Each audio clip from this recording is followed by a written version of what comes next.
کرو، اپنی زندگی کو سنوارو، اپنی نسلوں کو سنوارو، ہے کہ نہیں؟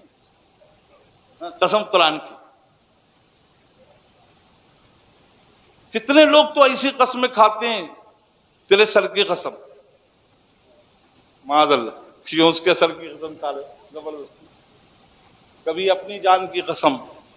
میں مراد آباد گیا ایک بار، اسٹیشن سے اترا تو مراد آباد ریلوے اسٹیشن کے ٹھیک سامنے روڈ کی اس پٹری پر مسلم مسافر خانہ، وہاں پر مسلم کھانے اور چائے کی دکانیں بھی ہیں.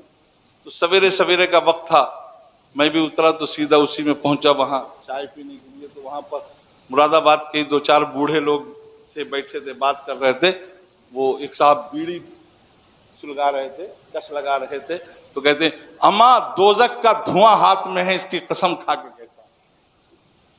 معذرت، دوزخ کے دھوئیں کی قسم.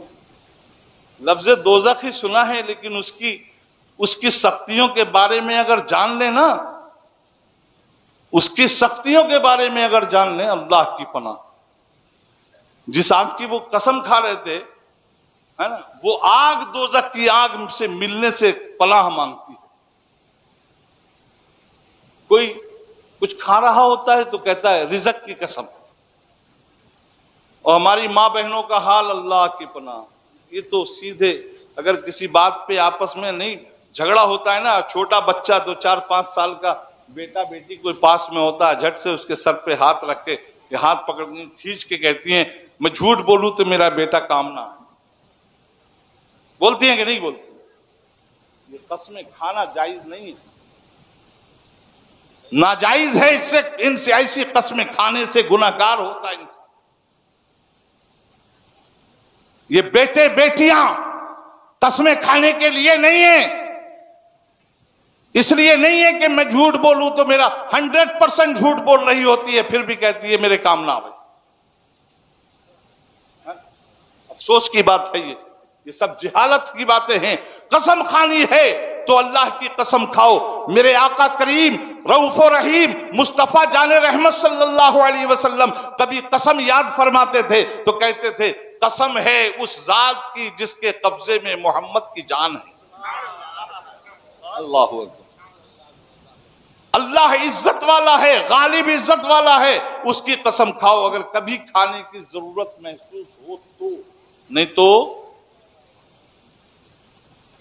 کیونکہ جو بہت زیادہ قسمیں کھانے والا ہوتا ہے نا، وہ 100% جھوٹا ہوتا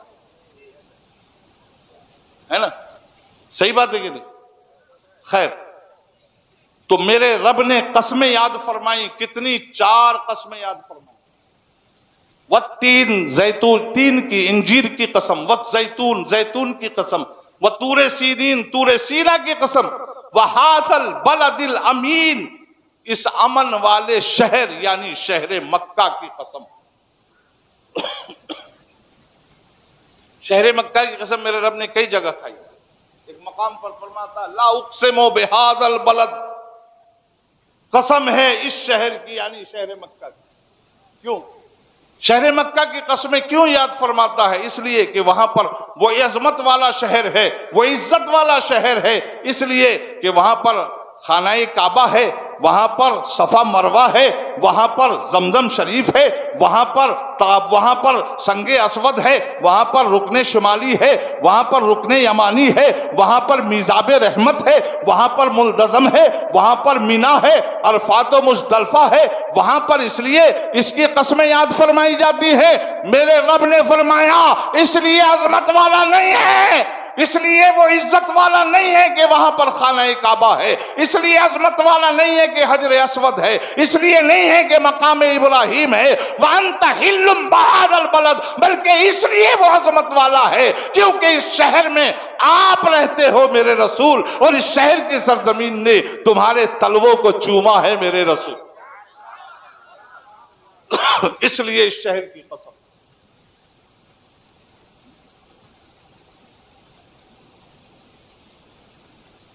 اس لیے اس شہر کی قسم. تو 4 قسمیں یاد فرمائیں. اب اس سے اندازہ لگاؤ کہ آگے آنے والی بات جو میرا رب کہنے جا رہا ہے وہ کتنی عرفہ و اعلیٰ ہوگی، کتنی عظمت والی ہوگی. فرماتا ہے والتین والزیتون وطور سینین وہذا البلد الامین، قسم ہے انجیر کی، زیتون کی، طور سینا کی اور امن والے شہر، شہر مکہ کی۔ لقد خلقنا الانسان فی احسن تقویم، کہ بے شک ہم نے اس پوری کائنات میں انسان کو اپنا سب سے خوبصورت اور حسین شاہکار بنا کر کے بھیجا۔ اللہ اکبر۔ اب بتاؤ، اللہ نے جسے کہہ دیا کہ پوری کائنات میں سب سے زیادہ خوبصورت ہے، حسن و جمال کا مالک ہے، اب اس سے زیادہ خوبصورت کوئی ہو سکتا ہے کیا؟ میرے رب کے کلام سے سچا کسی کا کلام ہو سکتا ہے کیا؟ تو اب اندازہ لگاؤ کتنے خوبصورت ہو، کتنے حسین ہو۔ میں اس کے آگے اور بھی بتا سکتا ہوں مگر وقت نہیں ہے، اب آگے چلتے ہیں۔ یہ میرے رب کا کرم، اشرف المخلوقات بنایا ہے نا، اشرف المخلوقات بنایا، اور اس کے بعد حسن و جمال کی معراج عطا فرما دی، اس عروج پر بخش دے، اس کا تاج بھی پہنا دیا۔ آج دنیا والے حسن کے مقابلے کرتے ہیں، حسن کے مقابلے کرتے ہیں اور ان کو تاج پہناتے ہیں، لیکن میرے رب نے تو انسان کو پوری کائنات میں یوں ہی حسین و جمیل بنا دیا ہے نا۔ اب آگے چلو، اس پر کرم یہ فرمایا رب ذوالجلال نے کہ ہمیں صاحب ایمان مسلمان بنایا ہے نا، مسلمان بنایا۔ اور یاد رکھو یہ مسلمان 1400 برس سے نہیں آیا، یہ مسلمان 1400 برس پہلے نہیں آیا۔ اس دھرتی پر، اس سرزمین پر جو سب سے پہلا مذہب آیا وہ مذہب اسلام ہے، اور اسلام عرب سے یہاں نہیں آیا، یاد رکھیے گا، اسلام عرب سے یہاں نہیں آیا بلکہ یہاں سے اسلام عرب پہنچا ہے۔ اب آپ سوچتے ہوں گے یہ کہاں کی منطق بڑھا دیا کہ عرب سے یہاں نہیں آیا، یہاں سے عرب پہنچا۔ مسلمانوں یاد کرو، وہ پہلی ذات بابرکات جسے اللہ تعالیٰ نے زمین پر سب سے پہلے بھیجا وہ کون ہے؟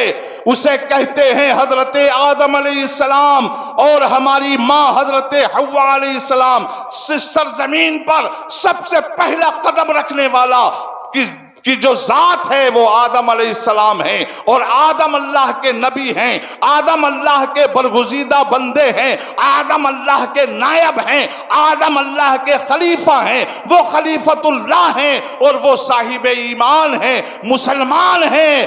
اور وہ سب سے پہلے جو سرزمین پر قدم رکھا وہ زمین کون سی تھی؟ وہ عرب کی زمین نہیں تھی، ایران اور عراق کی سرزمین نہیں تھی، ترکی اور خالستانی کی زمینیں نہیں تھی، بلکہ وہ زمین جو تھی وہ زمین سرزمین ہند تھی، جس پر حضرت آدم علیہ السلام سرندیپ کی سرزمین پر حضرت آدم علیہ السلام کا سب سے پہلا قدم، بعد میں وہ ٹکڑا کٹ کے سری لنکا میں چلا گیا۔ سمجھ میں آ گئی بات سمجھ میں آئی نا؟ تو پہلا مسلمان کہاں آیا؟ ہندوستان میں۔ سب سے پہلا مذہب کون تھا؟ اسلام۔ کیوں اسلام ہی کیسے؟ آپ کہیں گے حضرت آدم کا مذہب اسلام کیسے؟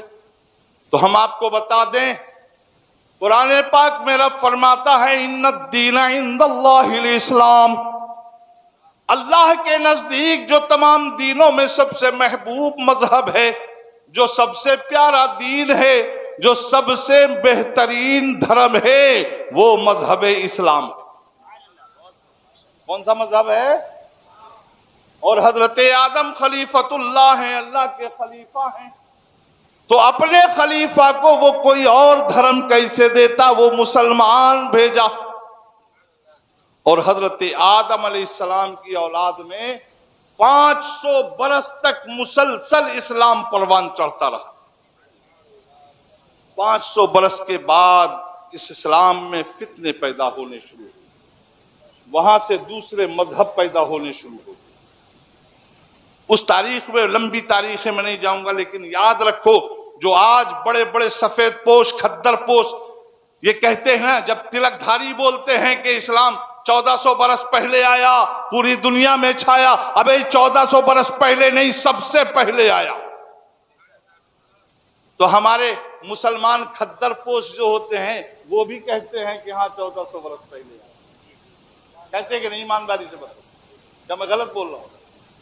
کیونکہ وہ اسلام کے لٹریچر سے مطلب نہیں، اسلام کی تاریخ سے مطلب نہیں ہے، اسلام کا کلچر ان کو معلوم نہیں ہے، اسلام ہے کیا چیز معلوم نہیں ہے، اسلام کہتے کسے ہیں معلوم نہیں ہے، اسلام کب آیا معلوم نہیں ہے، سب سے پہلا مسلمان کون ہے معلوم نہیں ہے. بس جو تلک دھاری نے کہہ دیا وہی ہم نے بھی کہہ دیا. مسلمانوں اپنے آپ کو پہچانو. یہ اسلام اللہ تعالیٰ نے تمہارے لیے چنا، تمہیں مسلمان بنایا. اسلام حضرت آدم سے لے کے آج تک چلا رہا ہے. بس کیا ہے، سنویدھان بدلتا رہا، قانون بدلتا رہا، شریعت بدلتی رہی، قانون بدلتے رہے، ہے نا؟ مگر مذہب سب کا اسلام. حضرت آدم کا مذہب اسلام ہے، حضرت نوح کا مذہب اسلام ہے، حضرت ابراہیم کا مذہب اسلام، حضرت اسماعیل کا مذہب اسلام، حضرت زکریا کا مذہب اسلام، حضرت اسحاق کا مذہب اسلام، حضرت یعقوب کا مذہب اسلام، حضرت یوسف کا مذہب اسلام، حضرت یونس کا مذہب اسلام، حضرت ہود کا مذہب اسلام، حضرت داؤد کا مذہب اسلام، حضرت موسیٰ کا مذہب اسلام، حضرت عیسیٰ کا مذہب اسلام، محمد رسول اللہ کا مذہب اسلام. اب جو رسول آیا اس کا کلمہ پڑھا گیا. حضرت آدم علیہ السلام آئے تو کلمہ پڑھا گیا لا الہ الا اللہ آدم صفیہ اللہ. نوح آئے، حضرت نوح آئے، نوح اور پڑھا گیا لا الہ الا اللہ نوح نجی اللہ. حضرت ابراہیم آئے، کلمہ پڑھا گیا لا الہ الا اللہ ابراہیم خلیل اللہ. حضرت موسیٰ آئے، کلمہ پڑھا گیا لا الہ الا اللہ موسیٰ کلیم اللہ. حضرت عیسیٰ آئے، کلمہ پڑھا گیا لا الہ الا اللہ عیسیٰ روح اللہ. مور کائنات کا مالک و مختار آیا محمد رسول اللہ آئے تو کلمہ پڑھا گیا لا الہ الا اللہ محمد رسول اللہ. تو کلمہ تو جو نبی آیا اس نبی کا قانون چلتا رہا، اس نبی کی شریعت چلتی رہی، وہ کلمہ اسی کا پڑھا جاتا رہا. مگر تمہارے نبی کی شان یہ ہے، تمہارے نبی کی شان یہ ہے کہ ہر نبی نے تمنا کی کہ مجھے مصطفیٰ کی امت میں پیدا کرنا. اللہ، میرے رب نے ہر نبی سے وعدہ لیا کہ میرا رسول تمہارے زمانے میں، تمہارے وقت میں کتاب و حکمت لے کر آئے گا تو تم پر لازم ہوگا کہ تم اس کی مدد کرو گے اور اس پر ایمان لاؤ گے. اے ابراہیم، اگر تمہارے زمانے میں آئے گا میرا رسول تو تمہارے ماننے والوں کا کلمہ ہوگا لا الہ الا اللہ ابراہیم خلیل اللہ، مگر تمہارا کلمہ ہوگا لا الہ الا اللہ محمد رسول. اسی طرح سے ہر نبی اور رسول سے وعدہ لیا گیا، پیمان لیا گیا. یاد رکھو. اب میرے عزیزو ذرا سنو، تو اس پر تم پر کرم فرمایا کہ تمہیں مسلمان بنایا، اور اس کرم پر یہ کرم فرمایا کہ تمہیں سب سے، تمام مسلمانوں میں سب سے افضل مسلمان بنایا. تمام مسلمانوں میں حضرت آدم سے لے کے آج تک جتنے بھی مسلمان آئے ہیں سب سے افضل مسلمان امت مصطفیٰ ہے. یہ میرا کہنا نہیں ہے، میرے رب کا فرمان ہے. میں قرآن پاک سے ثابت کر رہا ہوں ہر چیز. سمجھ میں آ رہی نا بات؟ پڑھو قرآن پاک. رب ذوالجلال فرماتا ہے کنتم خیر امت اخرجت للناس. جتنی امتیں آج تک دنیا میں آئی ہیں، جتنے مسلمان آج تک دنیا میں آئے ہیں، کنتم خیر امت، ان تمام امتوں میں تم سب سے بہترین امت ہو، سب سے افضل ترین امت ہو، سب سے زیادہ کرامت و شرافت کے مالک ہو. تم سے اچھا مسلمان ابھی تک کوئی نہیں. آج سمجھ میں آ رہی ہے نا بات؟ اب آپ بتاؤ، یہ جو افضلیت ہر جگہ ملتی چلی گئی. تاج کرامت رکھا, حسن کا تاج رکھا, اسلام کا تاج عطا فرمایا ہے نا, اور اس کے ساتھ خیر امت کا, تمام امتوں میں سب سے افضل امتی ہونے کا تاج عطا فرمایا ہے. یہ سب کیسے؟ یہ جو جیسے کوئی عہدہ جب کسی کو ملتا ہے, آپ کا یہ گاؤں ہے نا, یہاں پر پردھانی کا الیکشن ہوتا ہے نا, پردھان ہوتا ہے نا, وہ پردھان جب پردھان کا عہدہ پاتا ہے تو کیسے پا لیتا ہے؟ ایسے گھر بیٹھے پا لیتا ہے؟ بڑے پاپڑ بیلنے پڑتے ہیں, بڑے پاپڑ بیلنے پڑتے ہیں. ہر دروازے پہ بھیا, یوں بھیا ہے نا, قدر بھیا, خیال رکھنا, بھیا کوئی حاجت ہو تو بتانا, آدھی رات بھیا تمہارے لیے حاضر ہوں. ایک ایک دروازے پہ جاتا ہے, سب کے سامنے جھولی پسارتا ہے. صبح فجر کی نماز کے لیے نہیں اٹھتا ہے, لیکن فجر سے پہلے اٹھ کے لوگوں کے دروازے کھٹکھٹانا شروع کر دیتا ہے کہ نہیں؟ غلط تو نہیں کر رہا ہوں, بولیے بھائی. کسی کے گھر راشن پہنچا رہا ہے, کسی کے گھر دارو پہنچا رہا ہے, کسی کو مرغا پہنچا رہا ہے, سب کچھ کرتا ہے. نہیں, جو سچی بات بتا رہا ہوں یار, کچھ لوگوں کے بلا وجہ ہی ہے نا, سب کرتا ہے, ہاتھ بھی جوڑتا ہے, خوشامد بھی کرتا ہے, دامن بھی پھیلاتا ہے. بھیا کرم کرنا, خیال رکھنا. اور اس کے بعد سب کی خوشامدیں کر کے, مطلب وہ کئی مہینوں سے, سالوں سے وہ محنت کرتا چلا آتا ہے. اور تب کہیں جا کر کے جب لوگوں کو اس کے اوپر دیا آتی ہے تو اس کے اوپر نام پر ووٹ ٹھپا لگا دیتے ہیں, ووٹ ڈال دیتے ہیں, تب پردھان بنتا ہے. بنتا ہے کہ نہیں بنتا؟ بولیے. وہ عہدہ ملتا ہے اسے, وہ چیئر ملتی ہے اسے پردھان کی, وہ پاور ملتا ہے, لیکن ساتھ میں ذمہ داریاں بھی ملتی ہیں. گاؤں کا وکاس کرنا تمہاری ذمہ داری ہے, ہمارے راستوں کو صحیح کروانا تمہاری ذمہ داری ہے, ہماری نالیوں کی صاف صفائی کروانا تمہاری ذمہ داری ہے, ہماری زمینوں کے معاملات الجھے ہوئے تمہاری ذمہ داری ہے, کوئی معاملہ گاؤں میں ہوگا اس کو سلجھانا تمہاری ذمہ داری ہے. اتنی ذمہ داریوں کے ساتھ, اتنے پاپڑ بیلنے کے بعد اس کو وہ ان تمام باتوں کے ساتھ اس کو وہ چیئر ملتی ہے کہ نہیں؟ اور آپ کو کنتم خیر امۃ اخرجت للناس, تم سب سے بہترین امت ہو اس پوری دنیا میں جتنی امتیں آئی ہیں. ارے کون سے پاپڑ بیلے تھے؟ کوئی عمل کیا تھا, کوئی کام کیا تھا, کوئی محنت کی تھی, کوئی پاور, کوئی کردار نبھایا تھا, کہیں کوئی اخلاق کا مظاہرہ کیا تھا. ارے حال تو یہ ہے کہ اس بہترین امت کا خطاب پانے کے باوجود بھی جس رب نے تم پر اتنا کرم فرمایا ہے, اس رب کی بارگاہ میں سجدہ شکر ادا نہیں کرتے.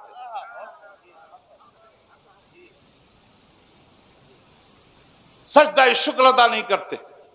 رب تمہیں خوشیاں دیتا ہے, اس رب نے تمہیں جسم و جان دیا, جاہو جلال دیا, مال و متال دیا, اولاد کی نعمتوں سے مالا مال فرمایا, نہ جانے کتنی بے شمار خوشیوں سے تمہارے دامن کو بھر دیا. لیکن جب خوشیاں آتی ہیں نا تو ان کو تم خدا کا شکر ادا کر نہیں کرتے, بلکہ اس کو حرام کاموں میں وقت گزار کے سیلیبریٹ کرتے ہو کہ نہیں؟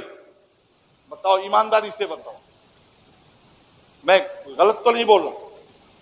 مثال کے طور پر ہمارے یہاں ہمارے بچوں کا ختنہ ہونا ہے, کل ختنہ ہوتا ہے, آج رت جگہ ہے, گھر پہ لگ جائے گا کیا؟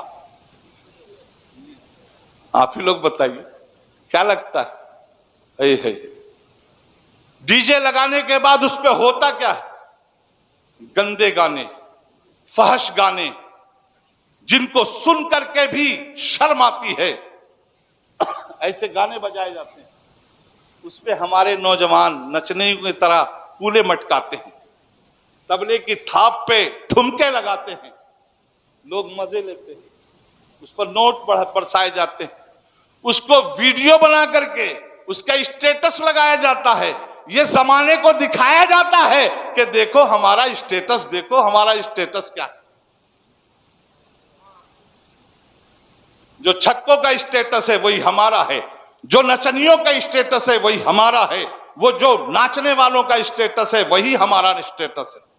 اور شرم تو اس وقت آتی ہے جب ہمارے گھر کی ماں بہنیں جو شرم و حیا کا پیکر ہیں, جن کو میرے رب نے جن کی عظمت و عفت کی حفاظت کے لیے تمام تر ذمہ داریاں ہمیں سونپی ہیں, وہی ہماری ماں بہنیں گھر کے اندر وہ گھر کے اندر انہی گانوں پر جب ٹھمکے لگاتی ہیں تو بڑے شرم کی بات ہوتی ہے. اور میں نے دیکھا ہے کتنے ایسے گھرانے ہیں جو اپنے گھر کی ماں بہنوں کے ناچنے کے ویڈیو بنا کر اس کا بھی اسٹیٹس لگا کے دکھا دیتے ہیں کہ دیکھو ہمارے گھر کا اسٹیٹس یہ ہے.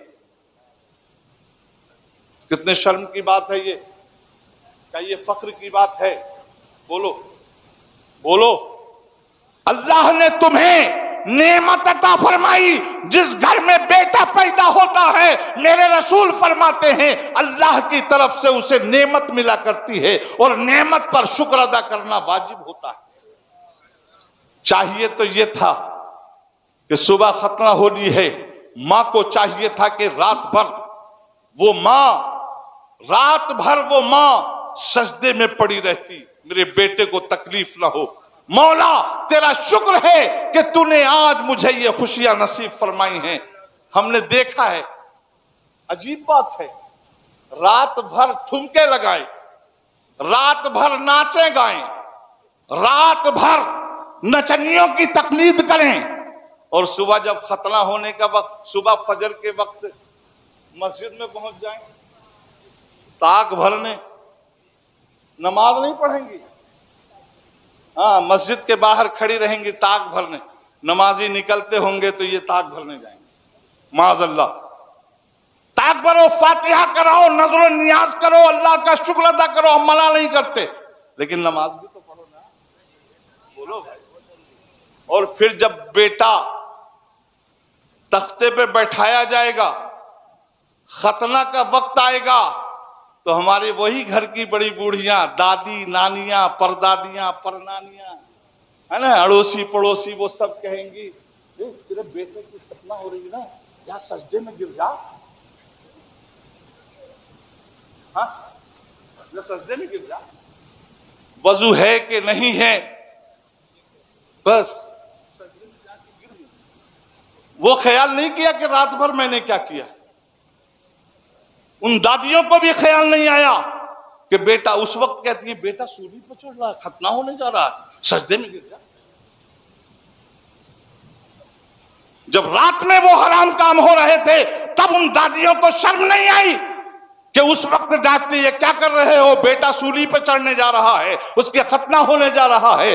سجدہ شکر ادا کرو, اللہ کی بارگاہ میں دعائیں مانگو, مولا میرے بیٹے کو سلامت رکھنا اور میرے بیٹے کو لمبی حیات دینا, میرے بیٹے کو ہر آفت سے بچانا مولا. اس طرح سے رات میں نمازیں ادا کر کے, سجدہ شکر ادا کر کے اپنے بیٹے کی سلامتی کے لیے دعائیں مانگو. نعرہ تکبیر, اللہ اکبر, نعرہ رسالت, جشن عید میلاد النبی, علماء اہل سنت, نعرہ تکبیر, نعرہ رسالت. اسی طرح سے شادیوں کا موقع آتا ہے تو شادیوں میں بھی رت جگہ منائے جاتے ہیں, اس میں بھی یہی سب ہوتا ہے, رات بھر تھرکتے ہیں, صبح ہو کر کے جاتے ہیں مسجد, وہی منظر ہوتا ہے. نوشا جب چہرہ باندھ لیتا ہے نا, چہرہ پہن لیتا, اب چلو مسجد, کیا کرنے, سجدہ کرنے. ہاں سجدہ پڑھنے جاؤ, اور وہاں پہنچنے کے بعد بھی امام صاحب سے پوچھ لیتے ہیں کیسے. میں نے اپنی آنکھوں سے وہ منظر دیکھا کہ طبلہ بجاتے ہوئے, تاشے بجاتے ہوئے, ناچتے ہوئے, ویڈیوگرافی کرتے ہوئے, اور وہ مسجد تک جاتے ہیں, اور معلوم ہوا کہ بارات نکلتے وقت عشاء کا وقت ہو گیا، اندر مسجد میں نماز عشاء کی جماعت کھڑی ہوئی ہے، یہ تاشے بجاتے ہوئے گئے اور مسجد میں پہنچے، اور وہ لڑکا صحرا پہنے ہوئے مسجد میں پہنچا اور یوں تھر سے فرش پہ ٹکر ماری، اٹھا چلا آیا۔ بولو بھائی، کہ یہ سجدہ شکر ہے؟ کیا چاہیے تھا؟ اس کو سجدہ کہتے ہیں، اس کو سجدہ نہیں کہتے، بلکہ اس کو شریعت کا مذاق اڑانا کہا جاتا ہے، سجدے کا مذاق اڑانا کہا جاتا ہے، مسجد کی اور نماز کی بے ادبی کرنا کہا جاتا ہے۔ نماز ایک مسلمان کے اوپر ذمہ داری ہے، اگر مسجد میں جماعت کھڑی ہے تو وہاں پہنچا تو اس جماعت میں شریک ہوگا۔ حق تو یہ تھا کہ وہاں جاتا اور دو مسجد میں نماز عشاء کی جماعت ہو رہی تھی، صحرا نوچ کے پھینک دیتا اور نماز عشاء میں کھڑا ہو جاتا، مکمل نماز عشاء ادا کرنے کے بعد پھر 2 رکعت سجدہ شکر ادا کرتا۔ اے میرے مولا، تو نے آج مجھے یہ خوشیاں نصیب فرمائی ہیں، تیرا لاکھ شکر احسان ہے، تیرا کرم ہے۔ اس کی ماں کو چاہیے تھا، باپ کو چاہیے تھا کہ وہ اللہ کی بارگاہ میں نمازیں ادا کرنے، فرض ادا کرنے کے بعد سجدہ شکر ادا کرتے اور 2 رکعت نوافل پڑھ کے اللہ کا شکر ادا کرتے۔ مولا تیرا احسان ہے کہ تو نے یہ ہمیں خوشیاں عطا فرمائی ہیں، مولا تیری بارگاہ میں دعا ہے کہ میرے ان بچوں کی ان خوشیوں کو ان کی زندگی تک سلامت رکھنا۔ یہ ہونا چاہیے یا وہ نچنیے گویوں کی تقلید ہونی چاہیے؟ اللہ نے فرمایا ایمان والوں کو حکم دیا ہے، بے ایمانوں کو نہیں۔ میں ایمان والوں کی بات کر رہا ہوں، غور فرمائیے گا، بے ایمانوں کی بات نہیں کر رہا ہوں۔ میرے رب کا فرمان سنو، فرمان رب العالمین ہے، یا ایھا الذین آمنوا ادخلوا فی السلم کافہ ولا تتبعوا خطوات الشیطان انہ لکم عدو مبین۔ یہ کس سے کہا؟ اے ایمان والو۔ دیکھو پیارا، میرے رب کا اس میں کتنا پیار ہے۔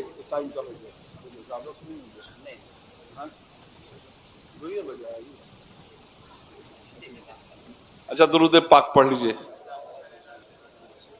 آپ لوگ سن رہے نا؟ میری باتیں تھوڑی سی کبھی کبھی تلخ ہو جاتی، مجھے اس کا غم نہیں ہوتا کہ مجھے آئندہ پھر کبھی زندگی میں آپ بلائیں گے کہ نہیں بلائیں گے، کوئی غم نہیں مجھے۔ میں ایک سچی اور حق بات کہہ کر کے آپ سے جانا چاہتا ہوں۔ ہمارا کام ہے اس تک آپ تک پہنچانا، عمل کرنا نہ کرنا آپ کا کام ہے۔ ہم تو اپنے رسول کی تقلید کرتے ہیں، ہے نا؟ آپ دیکھتے ہیں نا، مسجدوں میں کوئی نماز پڑھنے جاتا ہے؟ نہیں جاتا نا، مگر مؤذن 5 وقت جاتا ہے اور 5 وقت کہتا ہے اللہ اکبر، اللہ بہت بڑا ہے، کہتا ہے کہ نہیں؟ 5 وقت کہتا ہے اشہد ان لا الہ الا اللہ، میں گواہی دیتا ہوں اللہ ایک ہے، اشہد ان محمد رسول اللہ، میں گواہی دیتا ہوں محمد صلی اللہ علیہ وسلم اللہ کے رسول ہے۔ پھر کہتا حی علی الصلاۃ، آؤ نماز کی طرف، حی علی الفلاح، آؤ کامیابی کی طرف۔ آپ نہیں گئے، آپ گئے نہیں، اس نے بلایا آپ گئے نہیں گئے۔ پھر دوسرے وقت میں فجر میں بلایا نہیں گئے، ظہر میں پھر وہ پکارتا ہے، یہ نہیں سوچتا کہ آئے نہیں تو میں کیوں پکاروں؟ بولو بھائی، بولیے بولیے، کہتا ہے ظہر میں بھی آگے پکارتا حی علی الصلاۃ، حی علی الفلاح، آؤ نماز کی طرف، آؤ کامیابی کی طرف، آپ نہیں جاتے۔ پھر وہ 2 گھنٹے کے بعد پھر آتا ہے، عصر میں پھر پکارتا ہے آؤ، پھر 1 گھنٹے کے بعد آتا، مغرب میں بلاتا آؤ،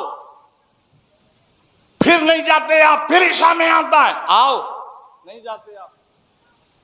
مگر پھر وہ 5 وقت کہنے کے بعد، ارے 5 دن بھر تو ہو گیا، 24 گھنٹے ہو گئے، بلاتے بلاتے کوئی نہیں آتا، میں کیا پاگل ہوں کہ بلا وجہ میں بلاتا رہوں؟ نہیں کہتا، پھر آتا ہے، پھر فجر میں آ کے بلاتا ہے، کہتا الصلاۃ خیر من النوم، نیند سے بہتر نماز ہے، آپ نہیں اٹھتے، مگر دوسرے دن پھر وہ کہتا ہے الصلاۃ خیر من النوم۔ کہتا ہے کہ نہیں؟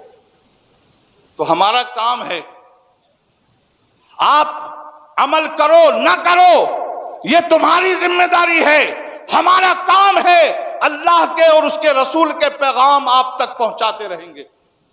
ماشاءاللہ ان نوجوانوں کو اللہ سلامت رکھے، لیکن صرف پیسے دینے سے کام نہیں ہوگا، عمل کرنا ہوگا۔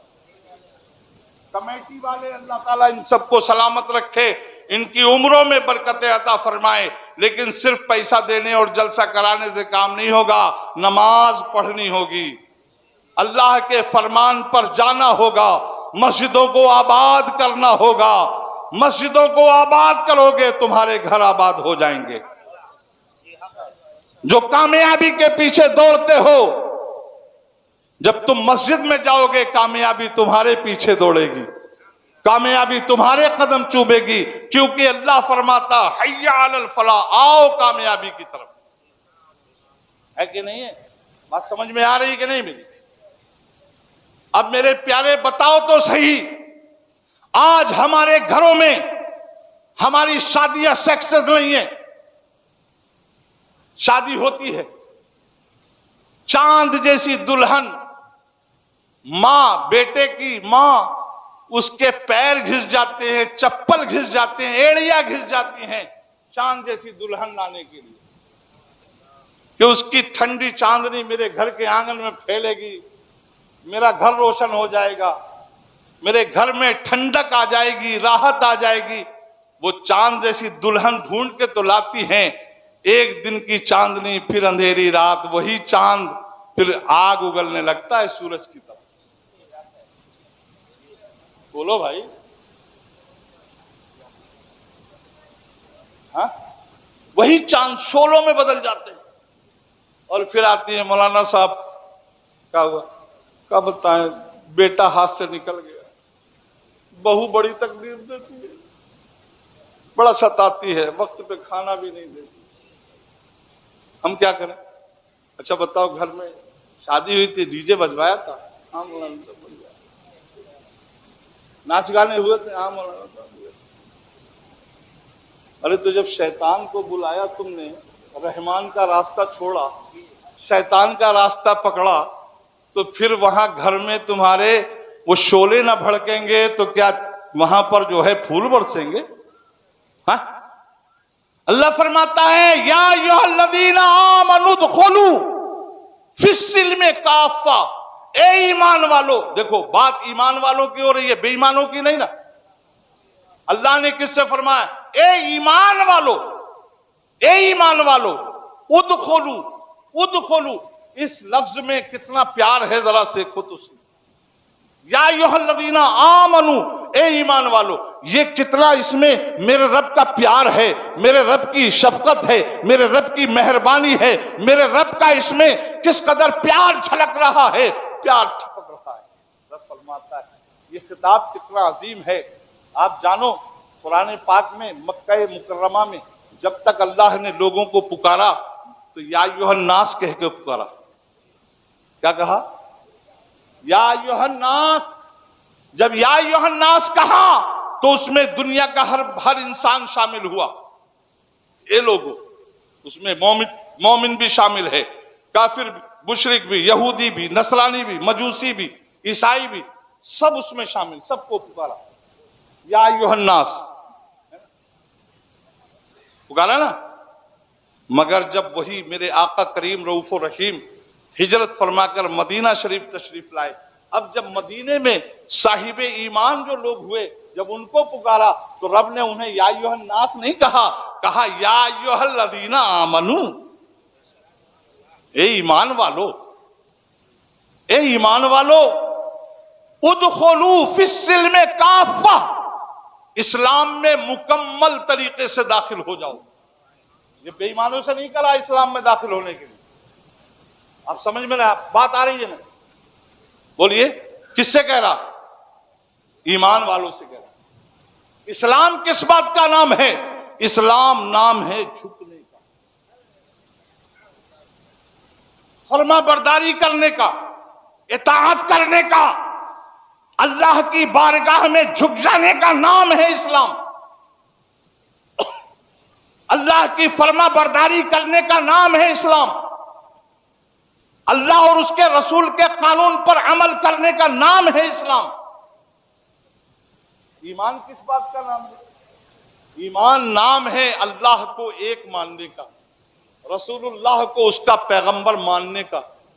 تو یہ ماننے کا نام ایمان، اور اس کے قانون پر عمل کرنے کا نام. تو یہ کس سے کہہ رہا؟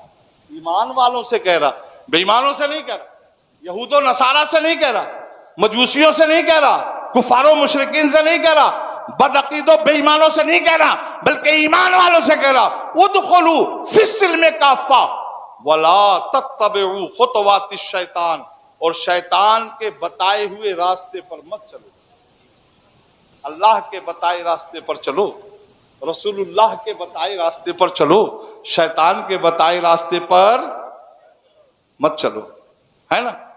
تو اب مجھے بتاؤ کہ یہ جو ناچنا گانا جس کو کہتے ہیں، اس کے بغیر شادی نہیں ہوتی.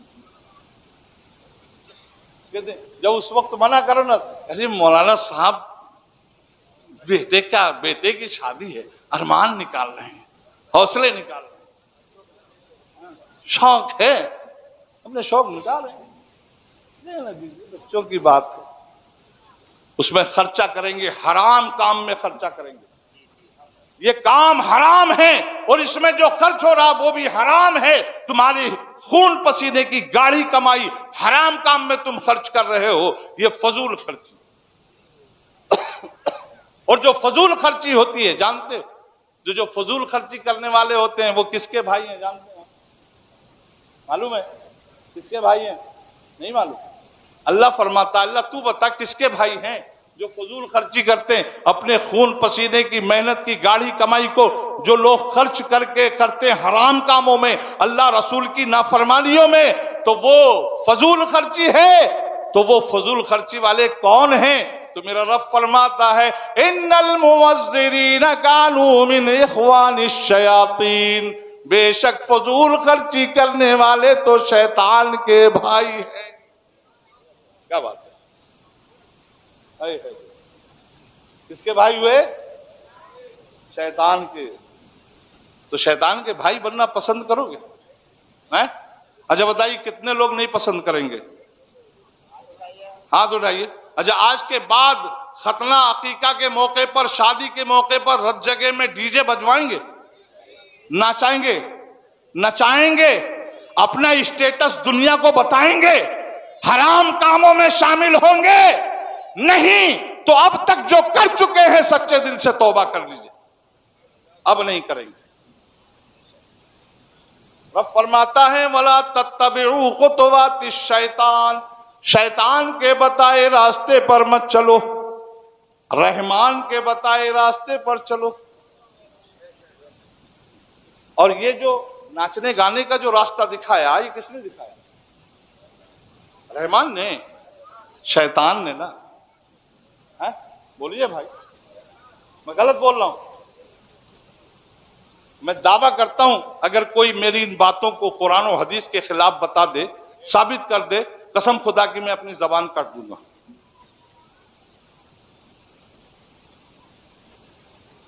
تو آپ بتاؤ، سوچو تو صحیح. رب فرماتا ہے اس کے بتائے ہوئے طریقے پر مت چلو. کیوں؟ انہو لکم عدو مبین، بے شک وہ تمہارا کھلا دشمن ہے. بے شک وہ تمہارا کون؟ تو تمہیں وہ جب بھی راہ دکھائے گا وہ غلط راہ دکھائے گا، وہ تمہیں جب بھی چلائے گا غلط راستے پر چلائے گا. اسی لیے میرے رب نے فرمایا وَلَا تَتَّبِعُوا خُطُوَاتِ الشَّيْطَانِ، شیطان کے نقش قدم پر مت چلو. ہے نا؟ تو اب یہ بات تو طے ہو گئی نا، متحدو میں انشاءاللہ اب یہ سب کام نہیں ہوں گے انشاءاللہ. اگر کبھی بھولے سے مجھے بلا لیا نا پھر آپ نے کبھی، ہے نا، تو میں اس کو ضرور آپ سے سوال کروں گا کہ آپ نے جو عہد و پیمان کیے تھے، جو سبق ہم نے پڑھایا تھا، وہ یاد ہے کہ نہیں؟ ہاں انشاءاللہ نہیں بجوائیں گے. ٹھیک ہے. سبحان اللہ.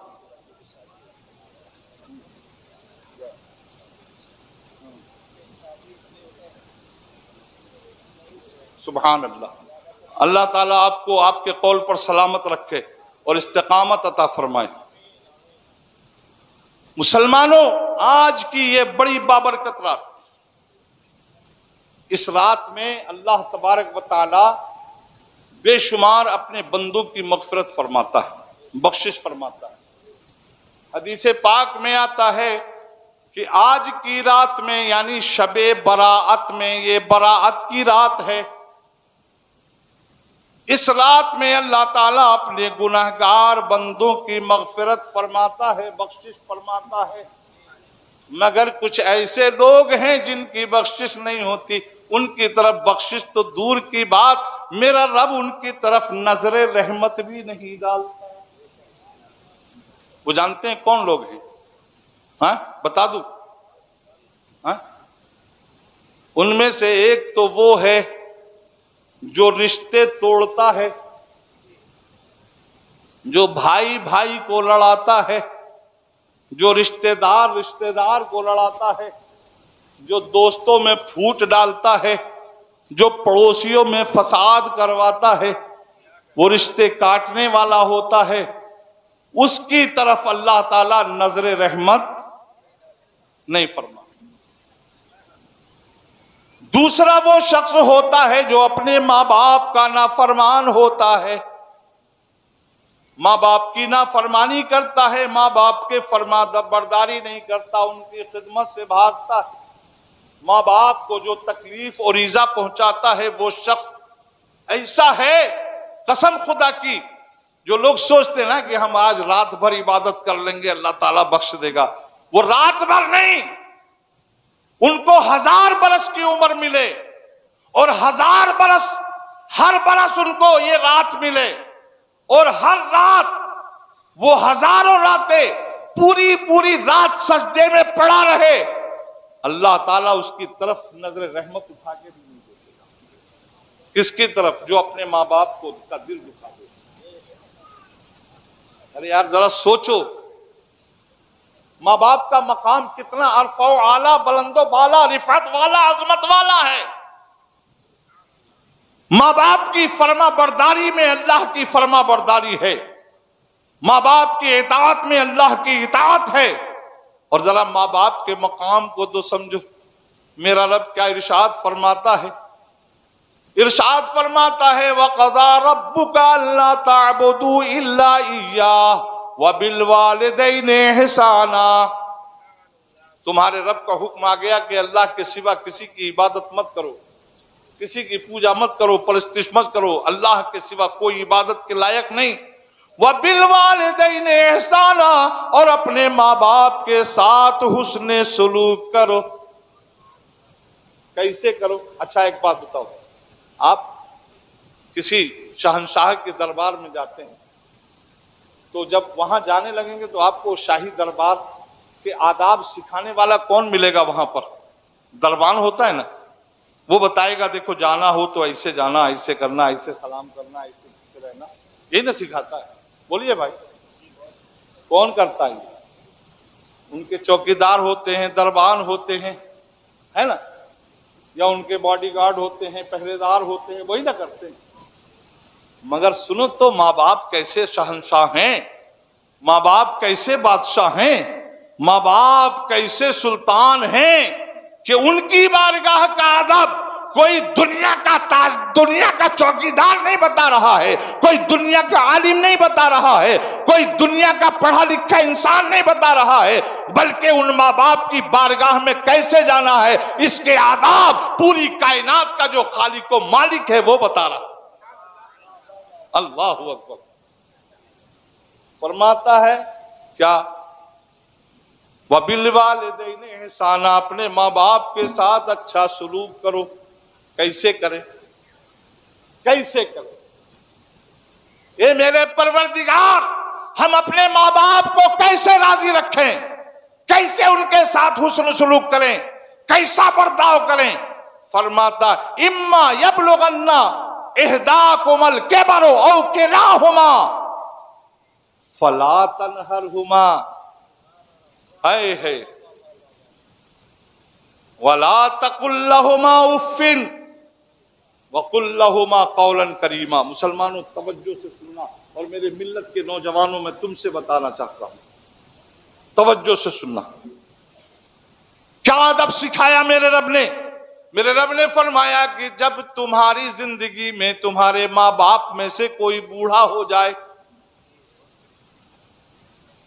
ماں بوڑھی ہو جائے یا باپ بوڑھا ہو جائے، یا دونوں کے بڑھاپے کو تم پاؤ، ہے نا؟ توجہ ہے نا آپ لوگوں کی؟ اے بھیا ذرا سا ہماری طرف توجہ دے یار، بڑی قیمتی بات بتا رہے ہیں، ادھر والوں سے بھی کہہ رہا ہوں، سب سے بتا رہا ہوں،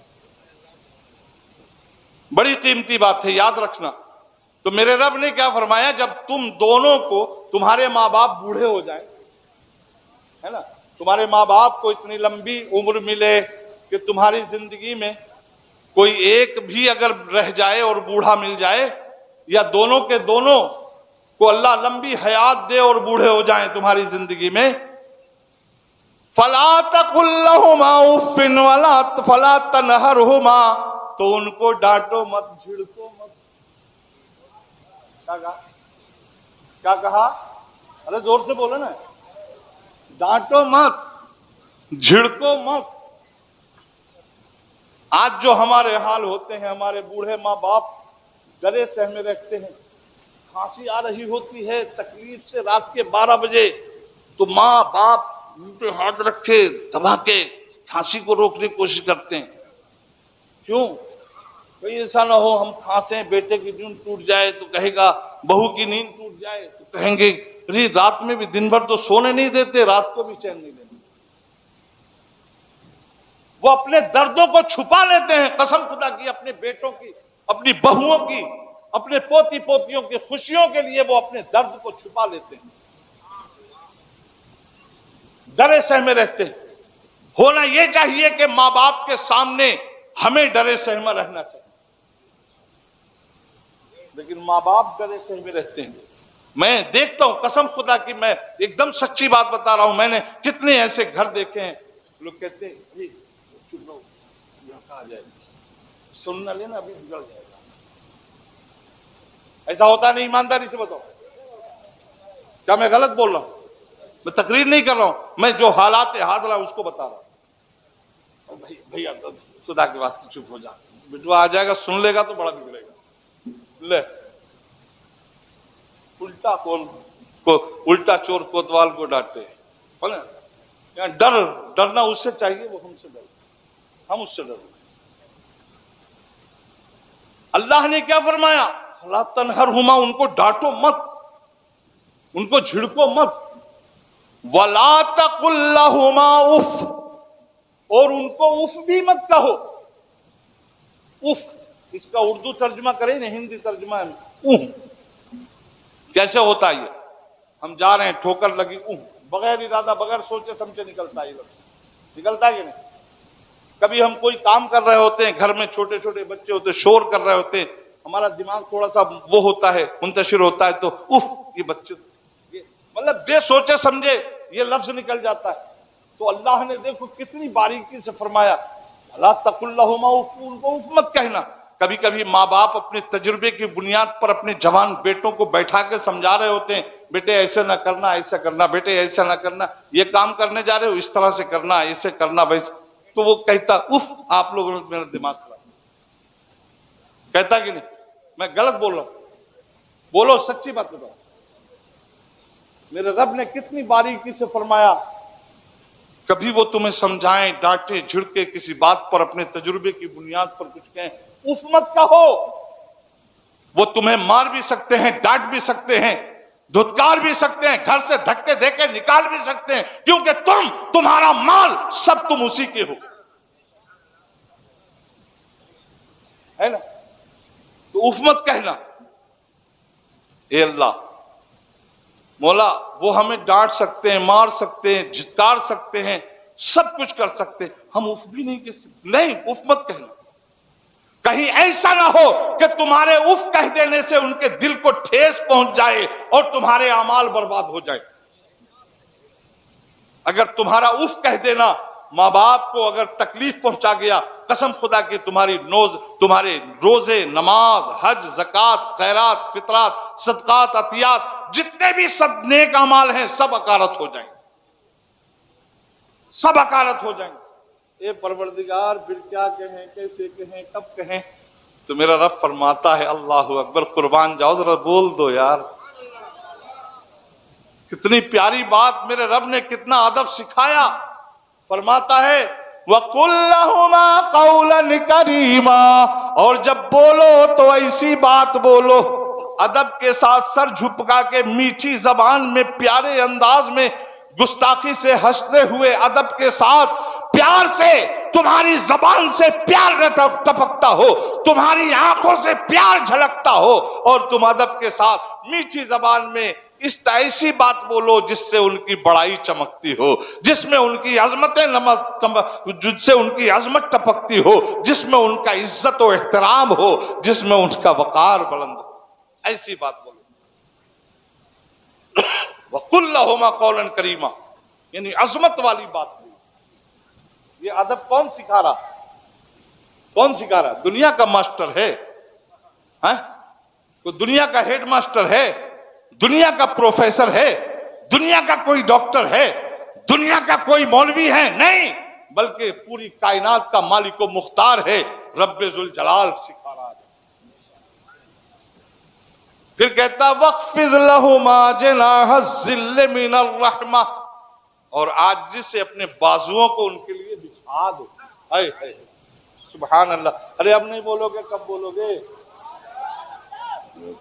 ہمارے مراد آباد کی زبان میں ہوتا ہے نا، وہ پڑوا جو ہل میں جوتا جاتا ہے نا، تو اس پائنا ہوتا ہے لکڑی کا، اس میں کیل لگی ہوتی ہے، جب پڑوا نہیں چلتا ہے نا تو اس کو لگاتے ہیں، اس کو بولتے ہیں آر مار دیا، تو جیسے اس کو مارتے ویسے اچھل کے دوڑنے لگتا ہے۔ تو ایسے ہی آر مارنے کا کام آپ کو کرے تب آپ بولو گے۔ ارے کچھ اپنے سے بھی بول دیا کرو، پھر سے بولو ذرا بلند آواز سے۔ میں نے اتنی پیاری بات بتائی، اللہ کا فرمان بتایا، پھر میرا رب کیا فرماتا؟ وَاخْفِضْ لَهُمَا جَنَاحَ الذِّلِّ مِنَ الرَّحْمَةِ، اپنے بازوؤں کو ان کے لیے عاجزی سے بچھا دو۔ سبحان اللہ۔ جیسے ہم کہتے ہیں نا کہ تمہاری راہوں میں پلکے بچھائے بیٹھے ہیں، دل بچھائے بیٹھے ہیں، بازو بچھائے بیٹھے ہیں، ویسے اپنے ماں باپ کے سامنے کرو۔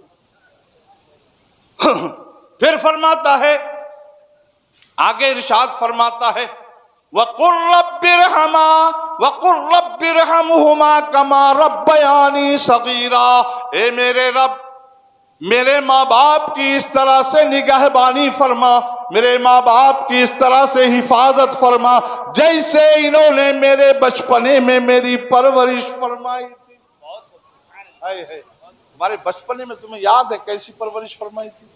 ہائے ہائے ہائے ہائے، کیا بات ہے، کیسی پرورش فرمائی تھی۔ تمہیں بیٹھنے کا شعور نہیں تھا، لیٹنے کا شعور نہیں تھا، لیٹ بھی نہیں سکتے تھے۔ لیٹ سکتے تھے کیا؟ بتاؤ کوئی ہے؟ اپنے بل پہ ماں بیچاری ادھر تکیہ لگائے، ادھر تکیہ لگائے سر پہ، اور یہ اونچا ہو جائے گا، یہ نیچا ہو جائے گا، ایسے کرو۔ اتنا بیچاری اتنے ناز و نعم سے پالتی تھی، ہے نا۔ پھر اپنی چھاتی کا دودھ پلا کے، اپنے جگر کا خون پلا کے تمہیں پالا۔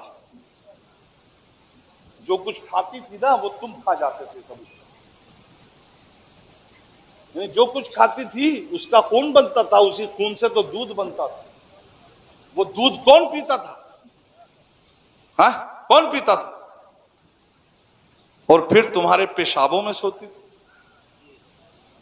ہاں اپنے ایگو کو مان لیتی تھی، کہیں شادی بیاہ میں جاتی تھی گود میں لیے رہتی تھی، اسی کے نئے نویلے خوبصورت کپڑوں پہ پیشاب پیخانے کر دیتے تھے، اس وقت بھی اس کو شرم نہیں آتی تھی، وہ شرم محسوس نہیں کرتی تھی، بلکہ اپنے ایگو کو مار دیتی تھی۔ میرا بیٹا ہے، میرے کلیجے کا ٹکڑا ہے، میرا لال ہے، یہ 1000 بار میرے اوپر ایسا کر دے تو میں 1000 بار قربان جاؤں اس پر۔ آج تمہارا کیا حال ہے؟ تمہارے بوڑھے ماں باپ کو اگر کبھی استنجے کی حاجت ہو جائے تو تمہاری جان نکل جاتی ہے۔ بولو کیا میں غلط بول رہا ہوں؟ وقت نہیں ہے مسلمانوں میں، بہت کچھ درد ہوتا ہے، اور یہ جانتے ہیں یہ کیسی پاکیزہ ذات ہے۔ آپ نماز پڑھتے ہو نماز نہیں پڑھتے تو جمعہ و عید کی تو فخر سے پڑھتے ہو نا, کہتے ہو ہم بہت سے بھائیوں سے اپنے ملتے ہیں, تم نماز نہیں پڑھتے. ارے مولانا صاحب پڑھتے ہیں. کب پڑھتے ہو؟ جمعہ پڑھتے. بے نمازی تھوڑا ہیں, ہم بھی نمازی ہیں, 8 دن میں ایک بار تو پڑھ ہی لیتے ہیں, نمازی ہیں. حضرت امام ابو حنیفہ فرماتے ہیں اگر کسی نے ایک وقت کی نماز زندگی میں چھوڑ دی تو وہ بے نمازی ہے.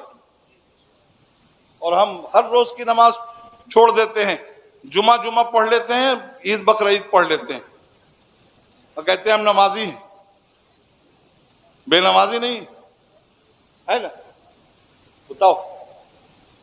اب ذرا غور فرماؤ, نماز پڑھتے, جمعے کی بڑی عظمتیں ہیں, بڑی فضیلتیں ہیں, عید بقر عید کی بڑی فضیلتیں ہیں, الوداع کی نماز پڑھنے کے لیے مارا ماری کرتے ہیں, بڑی فضیلت ہے الوداع کے جمعے کی نماز کی. مگر کیا کسی نماز کے بدلے حج کا ثواب ملتا ہے کیا؟ بتاؤ. بولیے بھائی. ایک انسان ہے لو لاکھوں روپیہ سال میں زکات میں اپنے خون پسینے کی کمائی کو لٹا دیتا ہے, حج کا ثواب ملتا ہے؟ ایک آدمی حج کرنے جاتا ہے, آج کے وقت میں 4 لاکھ روپیہ لگ رہا ہے. آج اگر کوئی فارم بھرتا ہے حج کا تو 4 لاکھ روپیہ. کتنی صعوبتیں اٹھاتا ہے, یہاں سے وہاں تک کی صعوبتیں, سفر کی صعوبتیں. وہاں جا کر کے ایک دن میں 10 15 کلومیٹر ڈیلی پیدل چلنا پڑتا ہے, 50 ڈگری سیلسیس تاپمان میں. ہمارے جیسے نکمے بھی, ایک بار مرزا پور میں رحمتوں کی باڑھ آ گئی تھی 2019 میں, تو رحمتوں کی باڑھ میں ہمارے جیسے نکمے بھی بہتے ہوئے پہنچ گئے تھے. میں فخر کے لیے نہیں کہہ رہا ہوں, تحدیث نعمت کے لیے کہہ رہا ہوں, کیونکہ میری اوقات نہیں تھی. میرے رب نے, میرے رسول نے اپنے حرم پاک کی زیارت کا شرف عطا فرما دیا. وہاں دیکھا تو اتنے وقت گزارتے ہیں, سب کچھ کرتے ہیں.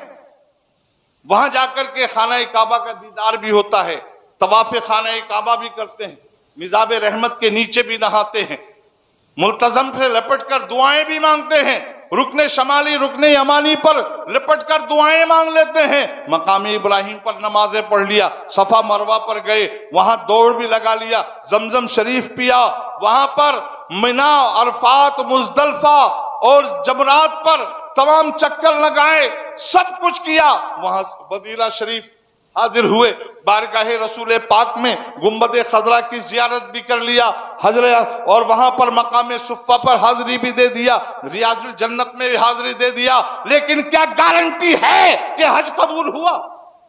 بولو, گارنٹی ہے؟ کوئی گارنٹی نہیں, کوئی گارنٹی نہیں کہ حج قبول ہوا یا نہیں ہوا, ہے کہ نہیں؟ مگر سنو, ایک ذات تمہارے پاس ایسی ہے کہ وہاں پر گارنٹی ہے, گارنٹی ہے. کس بات کی گارنٹی ہے؟ کہ تمہیں حج مقبول کا ثواب ملے گا, مبرور حج کا ثواب ملے گا. کیا گارنٹی, کیسے گارنٹی ہے, کہاں ملے گا, کیسے ملے گا؟ تو سنو, اگر چاہتے ہو روزانہ مقبول حج کا ثواب پانا چاہتے ہو, صبح سے شام تک پانا چاہتے ہو, دن بھر میں 10 بار پانا چاہتے ہو, 100 بار پانا چاہتے ہو, تو سنو, تمہارے گھر کے اندر وہ ذوات قدسیہ موجود ہیں جن کے صرف چہرے کو پیار بھری نگاہوں سے دیکھو گے. میرے آقا رسول کریم رحمت للعالمین طٰہٰ و یاسین محبوب رب العالمین ارشاد فرماتے ہیں کہ جس نے پیار اپنی آنکھوں میں پیار بھر کر اپنے ماں باپ کا چہرہ محبت سے دیکھ لیا, اسے اللہ تعالیٰ ایک حج کا ثواب عطا فرماتا ہے.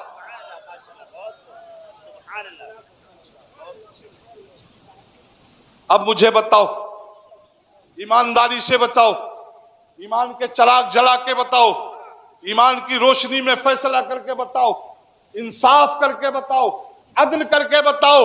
اگر ایمان تمہارے سینے میں ایمان کا ذرا سا بھی رائے شائبہ موجود ہے تو اس کا فیصلہ کر کے بتاؤ, کیا یہ میرے رسول کا فرمان ٹل سکتا ہے؟ حج مبرور کا ثواب ملے گا کہ نہیں ملے گا؟ ملے گا. کس کو ملے گا؟ جو اپنے ماں باپ کی زیارت کرے گا, جو اپنے ماں باپ کا پیار سے دیدار کرے گا. ارے ذرا سوچو تو صحیح. آئے ہائے ہائے, ایک صحابی کھڑے ہوتے ہیں, بڑے پیار سے عرض کرتے ہیں یا رسول اللہ, بڑے پیار سے عرض کرتے ہیں یا رسول اللہ, اگر صبح سے شام تک کوئی اس کو بار بار کرے, بار بار کرے اسی کام کو, تو صبح سے شام تک ایک ہی بار کا ثواب ملے گا کہ ہر بار دیکھنے کا ثواب ملے گا؟ آقائے کائنات رحمت عالم نور مجسم مصطفیٰ کریم صلی اللہ علیہ وسلم کا دریائے رحمت جوش میں تھا. ارشاد فرماتے ہیں کہ نہیں پیارے, ایک بار نہیں بلکہ صبح سے شام تک, شام سے صبح تک تم جب جب اپنی آنکھوں میں پیار بھر کے اور مسکراتے ہوئے اپنے ماں باپ کا چہرہ دیکھو گے, تمہیں ایک حج کا ثواب ملے گا. کیونکہ جب تمہاری آنکھوں میں پیار ہوگا, تمہارے چہرے پر, تمہارے لبوں پر تبسم ہوگا, خوشیوں کا اظہار ہوگا, تم اپنے بوڑھے ماں باپ کے اس جھرری دار چہرے کو دیکھتے ہوگے, ماں باپ کا دل تمہارے لیے دعائیں بخش دیتا ہوگا, رب کی رحمت تم پر جھوم کر برستی ہے نا.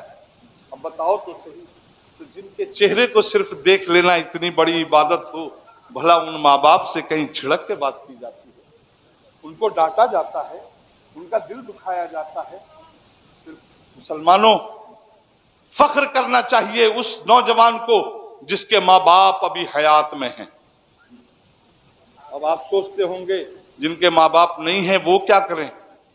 ان کے لیے بھی ایسا نہیں ہے کہ صرف جن کے ماں باپ ہیں حیات میں وہی جو اب تک اپنے ماں باپ کی نافرمانی کرتے رہے, ماں باپ کی نافرمانی کرتے رہے, ماں باپ کا دل دکھاتے رہے, اور اسی عالم میں ان کے ماں باپ دنیا سے چلے گئے, وہ کیا کرے؟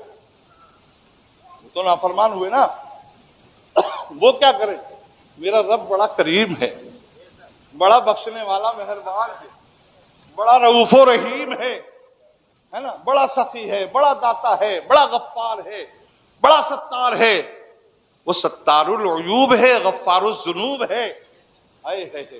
میرے آقا کریم فرماتے ہیں, رؤوف و رحیم فرماتے ہیں کہ اگر کوئی بیٹا زندگی بھر ماں باپ کو تکلیف دیتا رہا, ماں باپ اس کے دنیا سے چلے گئے, اب اسے احساس ہوا یہ میں نے کیا کیا, میں نے اپنی جنت کو دوزخ میں بدل دیا, میری جنت میرے سامنے تھی, میں نے ٹھکرا دیا, اب کیا کروں؟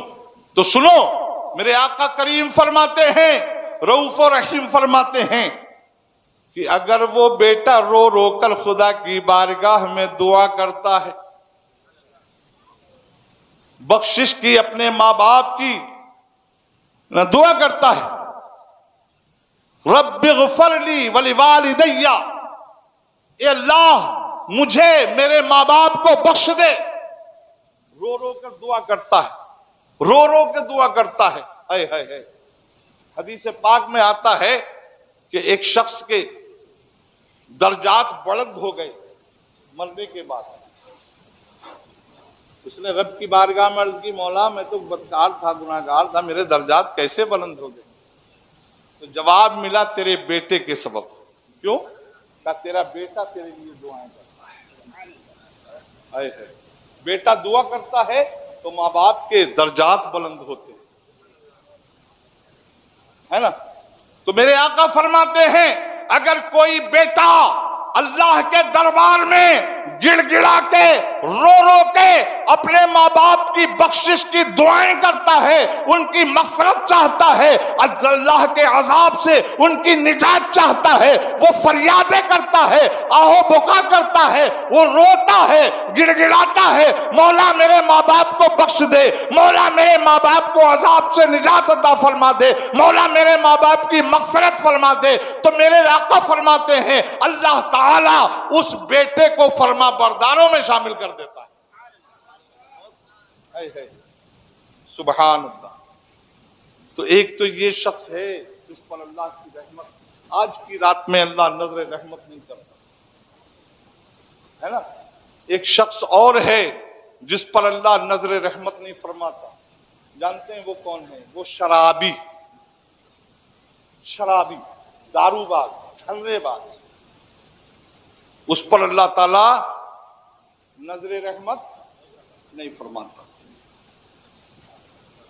وہ چاہے مغرب کی نماز کے بعد سے سورج غروب ہونے سے لے کے فجر کے وقت تک سجدے میں پڑا رہے، اللہ تعالیٰ ایک بار بھی اس کی طرف نظر رحمت نہیں اٹھا کے۔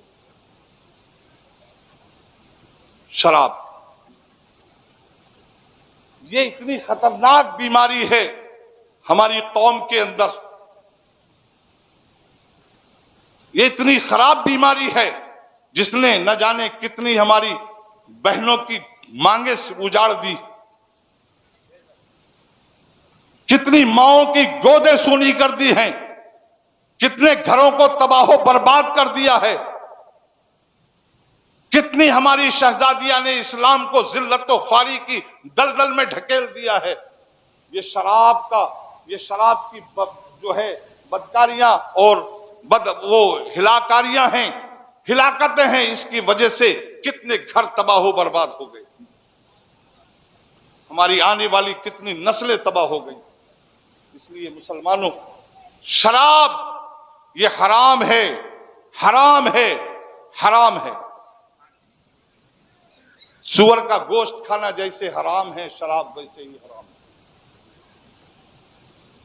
شراب پینے کے بعد انسان نہ جانے کتنوں کو گالیاں بکتا ہے، کتنوں پر جھوٹی تہمتیں لگاتا ہے، کتنوں کی ذلت و رسوائی کرتا ہے، کتنوں کو بدنام کر دیتا ہے، کتنوں پر جھوٹے اس طرح کی تہمتیں لگا دیتا ہے کہ آدمی شرم سے پانی پانی ہو جاتا ہے۔ یہ اس کی تباہ کاریاں ہیں مسلمانوں۔ لیکن آپ جانتے ہو، تم تو وہ گھوڑے کا پیشاب پی کر کے گھوڑے پر سوار ہو گئے اور زبان سے کیا بک رہے ہو، ہے نا؟ پھر کبھی کبھی گھر میں پہنچتے ہیں، بیوی کو کہتے ہیں چھانک تجھے، ایسے کر کے طلاق دے دیتے ہیں۔ پھر اس کے بعد آتے ہیں، مولانا صاحب غلطی ہو گئی، کیا ہو گیا؟ شراب کے نشے میں تھے، طلاق دے دیا۔ طلاق ہو جائے گا؟ ہاں ہو گیا، نشے میں تھے نا۔ ابھی تو نشے میں تھا، ہوش میں کون طلاق دیتا ہے؟ بولو بھائی، ہوش میں کوئی طلاق دیتا ہے؟ تجھے نشہ تھا تو تجھے یہ خبر تھی کہ یہی میری بیوی، اس کا مطلب تجھے ہوش تھا۔ اپنی ماں کو نہیں کہہ دیا تجھے طلاق، بہن کو نہیں کہہ دیا طلاق، بھابھی کو نہیں کہہ دیا طلاق، بولو صرف بیوی کو ہی کہا تجھے طلاق، اس کا مطلب ہوش ہے۔ تو جان رہا ہے کہ میری ماں ہے، میری بہن ہے، میری بھابھی ہے، میری پھوپھی ہے، میری دادی ہے، یہ میری بیوی ہے نا؟ اتنا ہوش ہے نا، طلاق کے لیے اتنا کافی ہے۔ غلطی ہو گئی، اب کوئی راستہ بتائیے۔ اب ہمارے ابا کی شریعت ہے کہ ہم راستہ بتائیں گے، شریعت کا راستہ وہی نہ بتا پائیں گے۔ گھر برباد ہو گیا، اب روتے پھر رہے ہیں، کوئی راستہ نکالیے، کوئی راستہ نکالیے۔ ابھی ہمارے گھر کا کھیتی ہے، بولیے، گھر برباد کر دیا، بچے تباہ ہو گئے، بیوی الگ رو رہی ہے، خود الگ رو رہے ہیں، بیوی کے ماں باپ الگ رو رہے ہیں، تمہارے ماں باپ الگ رو رہے ہیں۔ کتنے گھروں کو برباد کیا، کتنے لوگوں کا دل دکھائے تم نے، اور اس سے جانتے ہو جو ٹھیس پہنچی، جس کا دل دکھایا اس عالم میں، قسم خدا کی تم توبہ کر لو گے شراب پینے سے، لیکن جن لوگوں کا دل دکھایا جب تک ان سے معافی نہیں مانگ لو گے تب تک تمہاری وہ خطائیں معاف۔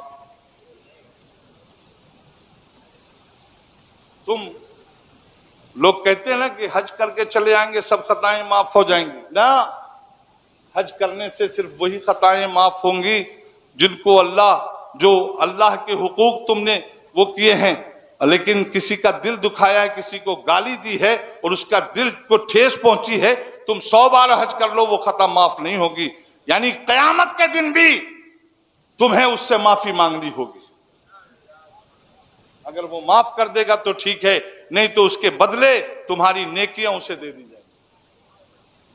اس لیے مسلمانوں، ان تباہ کاریوں سے اپنے آپ کو بچاؤ، اپنی نسلوں کو بچاؤ، اور میں آپ سب کو یہ دعوت دیتا ہوں کہ اپنے بچوں کو دینی تعلیم سکھاؤ، قرآن و حدیث کا علم سکھاؤ، اللہ و رسول کی تعلیم سکھاؤ.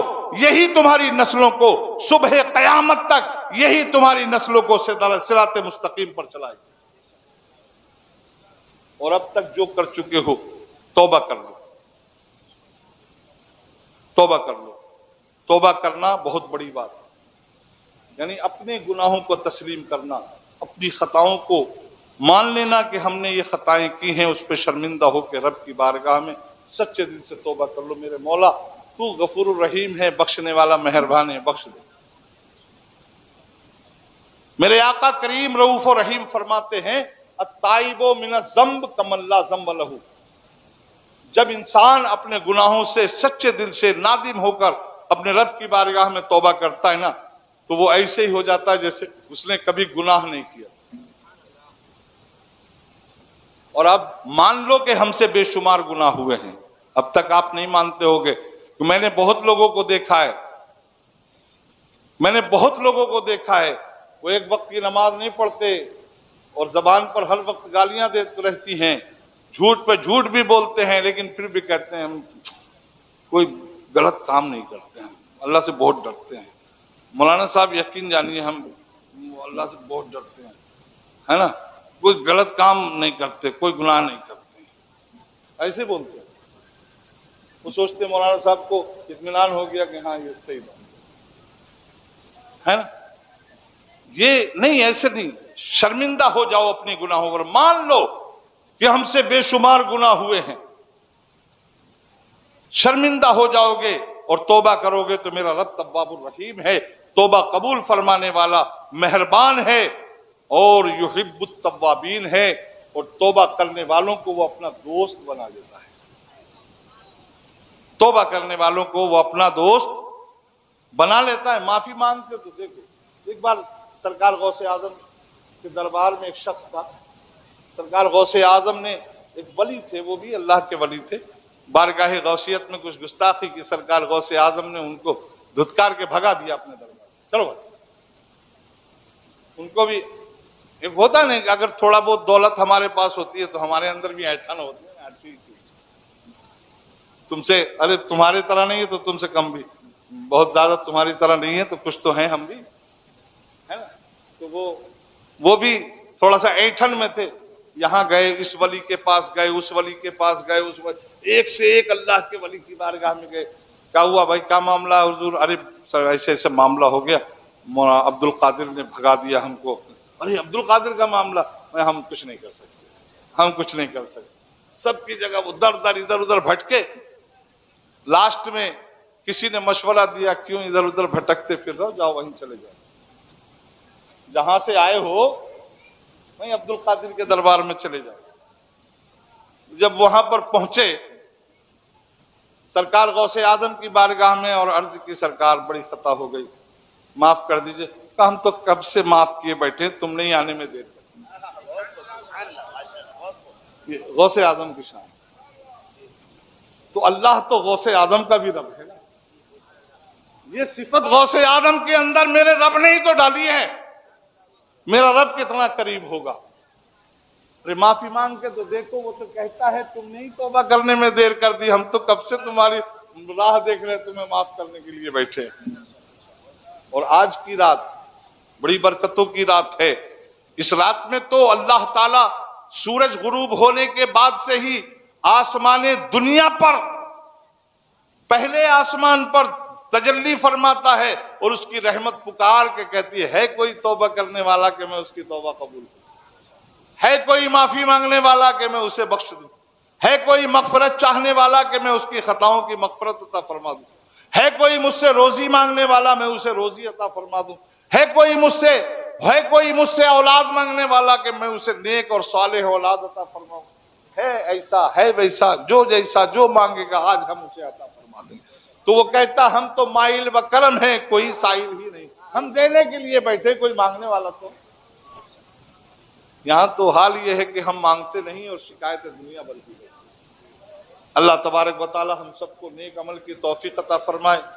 ہر گناہ سے، عیب سے، ناچنے گانے، جھوٹ، غیبت، چغلی، جوا، شراب، ان تمام بد اعمالیوں سے، بد عقیدوں کی صحبت سے، برے اعمال سے، شیطان کے نقش قدم پر سے ہم سب کی اللہ تعالی حفاظت فرمائے، اور اللہ تعالی ہم سب کی خطاؤں کو اپنے عفو و کرم سے معاف فرمائے۔ آؤ ہم سب مل کے اپنے رب کی بارگاہ میں ایک دوسرے کو سب اپنا گواہ بنا کر رب کی بارگاہ میں توبہ کرتے ہیں۔ اللہ تعالی ہم سب کی توبہ کو قبول فرمائے۔ میں اپنی ماں بہنوں سے بھی یہ عرض کروں گا کہ میری ماں بہنیں بھی وہ بھی توبہ کریں سچے دل سے، اور اپنے گناہوں سے، اور آئندہ نماز پڑھنے کا عہد کریں، نیک عمل کرنے کا عہد کریں، چغلی نہ کرنے، جھوٹ نہ بولنے کا عہد کریں، اور ناچ گانوں سے، ڈھول تاشوں سے، طبلے بازوں سے بچنے کا عہد کریں، اور ہم سب کو اللہ تبارک و تعالی اپنی پناہ میں امان عطا فرمائے، اپنی حفاظت میں رکھے۔ آؤ سب لوگ مل کے توبہ کرتے ہیں، پڑھے استغفر اللہ، زور سے پڑھو، استغفر اللہ ربی من کل ذنب واتوب الیہ، میں بخشش چاہتا ہوں اپنے رب سے، من کل ذنب یعنی تمام گناہوں سے، واتوب الیہ اور اپنے رب کی بارگاہ میں میں سچے دل سے توبہ کرتا ہوں۔ اللہ تعالیٰ میری توبہ کو اپنے محبوب علیہ السلام کے صدقے آج کی شب برات کی برکت سے قبول فرمائے۔ استغفر اللہ ربی من کل ذنب واتوب الیہ، استغفر اللہ ربی من کل ذنب واتوب الیہ، اشہد ان لا الہ الا اللہ وحدہ لا شریک لہ واشہد ان سیدنا محمدا عبدہ ورسولہ، وآخر دعوانا ان الحمد للہ رب العالمین وما علینا الا البلاغ۔ السلام علیکم۔